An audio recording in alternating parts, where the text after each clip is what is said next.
Hi everybody, welcome back to the channel. Welcome to an airbrush review. We've got the Vallejo INNOVATOR to show you today. This is a new brush. They've brought 3 brushes out. There's like a budget one, you get the intermediate, and then you get the INNOVATOR, which is the dearest one out of the bunch. I'm going to do a little time lapse for you, and I'm going to paint with it. I think that's the best thing to do than just taking it out of the box, putting some paint in it and doing dots and lines. You need to paint with it to get a feel of it, exactly how the trigger is, how the air flows, like paint consistency going through it. So I can give you all that info when I've painted this. So sit tight for 3 minutes, enjoy the music. I'll get this buzzed out and then I'll give you my honest opinion on the INNOVATOR.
Right, we got it down.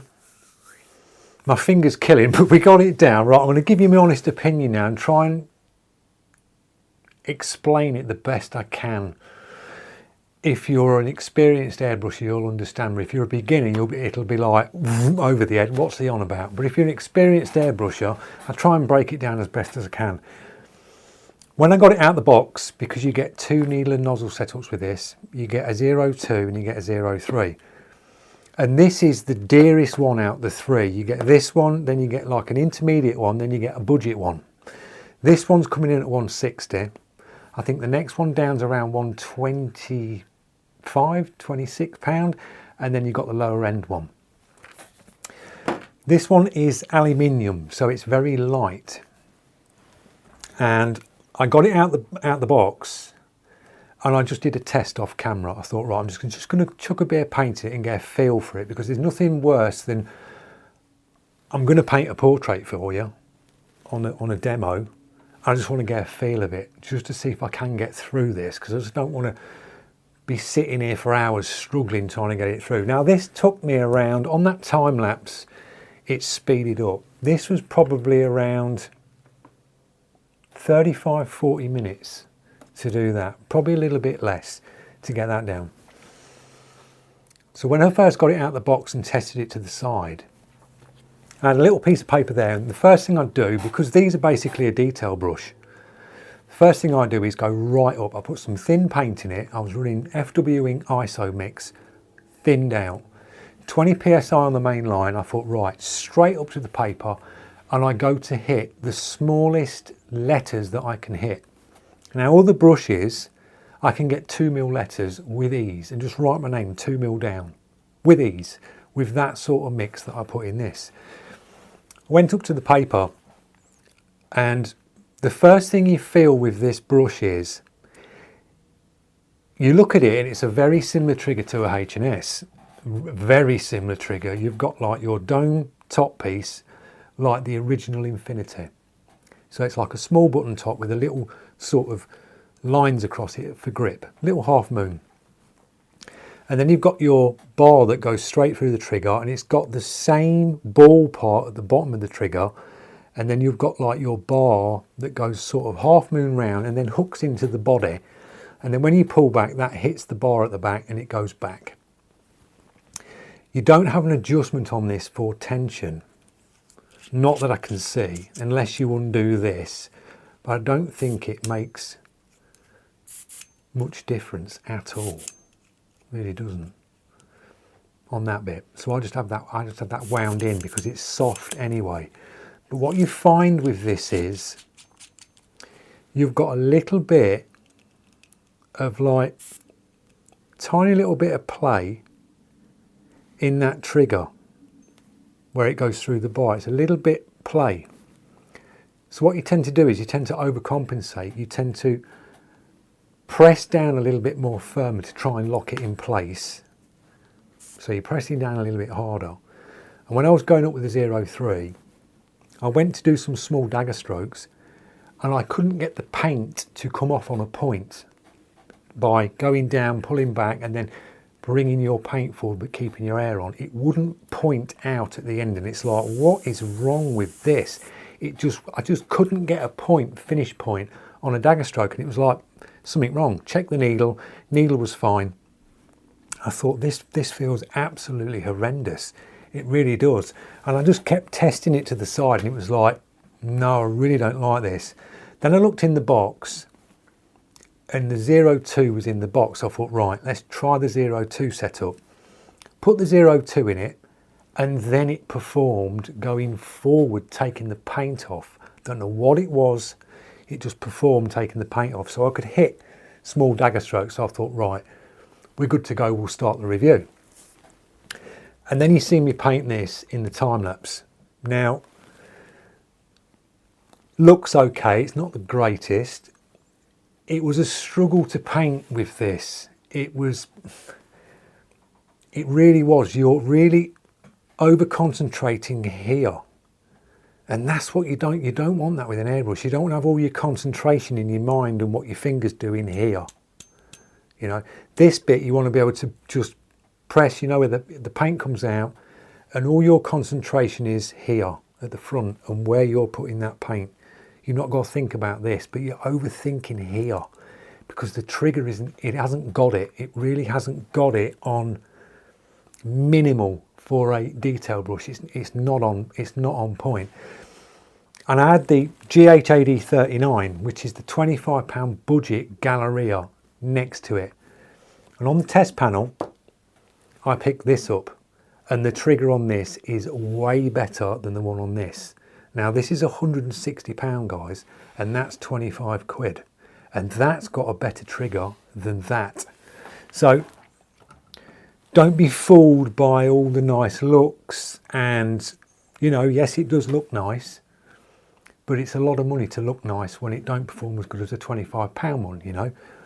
I got it to achieve this, but it was hard work, and it was like, it wasn't enjoyable doing it, you know. There was points where I sort of went sort of off camera as the time lapse was going. I was like this, cramping up, because I'm clamping down to really find that minimal trigger. You can't sit on it light. You can't sit on the trigger light and really softly pulse that trigger and get the paint. And this is a thin mix, guys. It really is thin. It's an ISO mix, really, really thinned out. So if you're putting thicker paints through this, you are going to struggle to hit real fine down. And that's a detail brush, you know. The Mac valve, they're either on this, they're either here or there. I think the best brush that I've got with one of these on is the Creos. Creos PS270 has got the best Mac valve on it for adjustability. It's nice, it's controlled. This, it does it, but the brush doesn't like coming down. It doesn't like coming down on pressure. And I put really thin paint in this, and you would think putting really, really thin ink coming down on the pressure, it'll like it, but it doesn't. It sounds a bit grainy coming out, and it's like, oh, I need to put the air up. Just then you could see it like, I thought, no, it don't like it. Should be soft atomizing, low down, but it won't. So you have to just bring the air back up to a little bit more to get the paint out to atomize nice. So yeah, very hit and miss. When it comes to the front head assembly, if you've seen a Iwater Eclipse, I've got the Eclipse, the BCS, and you get them like little teardrop brass nozzles that are floating inside. It's very similar to that. So it's like a bit of everything, if you know what I mean. You know, it's like, oh, there's H&S bit right here, you know. Then you've got, oh, that's a little bit of like copied Iwater, solid cup to the top. That reminds me of the Sotar with the little plastic bit here. But this one's better on this than the Sotar. The Sotar has a little grub screw, and you screw it in and it tightens it to the body. They always come loose, or they thread, and then they end up spinning round, and it's a nightmare. This pushes up to the body when the bottom of the body gets screwed on, so it's locked in place. So it is quite comfortable here to hold when you bring your thumb up, but just the trigger lets it down. The trigger lets this brush down, it really does, and not much adjustment here. You know, the crown cap reminds me of the Ultra with the little holes in it. So you can't do, it would have been best with a solid one on the front, so at least you could do, or beginners could do, finger over the front, pull back to bubble back your paint. When you take the crown cap off this with the 02, you've got minimal needle exposure out the front. It's not a lot at all on that. Tip dry, didn't really get any doing that. Probably had a little bit of a clean to the side once, but it seemed to run okay, didn't get much tip dry. I didn't use this, I think it's pointless. I never use these, I just have them wound right out, and I just move the trigger to what I want. But it's that trigger movement, it's hard work, you know. And I'm pretty good on the trigger, but that is just, you know, if you're a beginner, you need to learn with a decent trigger. You really do. Because when you start learning with a bad trigger, it just makes your life a little bit harder, doesn't it? You know, you want something decent. And the price point on this at 160, this is coming in at sort of Evolution price money. And if you're thinking, if you've gone over to the website and you've seen these and you've got the H&S next to it and you're thinking, oh, but I really like the anodized grey because it does look nice with a little bits of chrome on it. Shall I go for that or shall I go for the Evo? I'll tell you now, go for the Evolution. It's a brush that will outlast this for its lifespan. It's the brush that will get you 2mm letters down with ease on detail very comfortably. it releases the paint absolutely on point. You know, you have a lot more confidence picking the Evo up. A lot better brush, you know, even though this bit looks similar and, you know, it's just a better brush. Now this was sent out from Everything Airbrush because they're sort of new to them. And Adam contacted me and said, give me your feedback. And I rang him halfway through this review and I went, ooh, not keen, told him what I'm telling you now. He says, no, totally appreciate your feedback, you know, because do we need to stock them? Do we want to stock them or do we not? They've got some cracking brushes on their site. They're stocked the H&S range and they've got like the Black Friday deal on at the minute. Got 10% off H&S. So if you are after a really good brush, nip over, get yourself 10% off a H&S and it's singing and dancing and you're not got to worry. If you're on an absolute budget and you're after a cheaper, go for a GHAD 39. That has got a better trigger than that. And they're what, £25, £30 for these? Solid brush. A lot more solid than that. So it's entirely up to you, but that's my sort of honest opinion on this brush. It hasn't got it when it comes to a detail brush. It really hasn't. No way. So I hope you've enjoyed this review. Drop your comments, tell me your thoughts, and I'll get back to you in the comments. Enjoy whatever you're doing and enjoy whatever brush you get. We're just not one of them. Thanks for watching, guys. See ya.